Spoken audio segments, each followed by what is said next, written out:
Ses partisans redoutaient ce moment. C'est finalement ce jeudi que les policiers britanniques sont entrés dans l'ambassade équatorienne à Londres, arrêtant sans ménagement en résidant depuis près de 7 ans Julian Assange. Le fondateur de Wikileaks avait là trouvé refuge en 2012 pour échapper à une arrestation.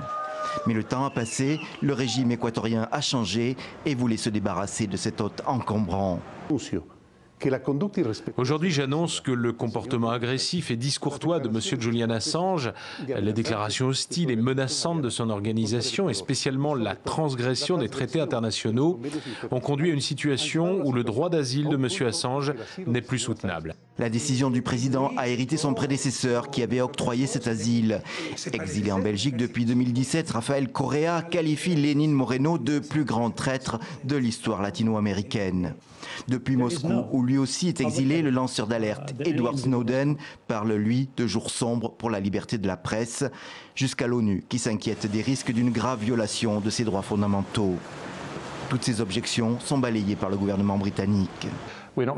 Nous ne faisons aucun jugement sur l'innocence ou la culpabilité de Julian Assange.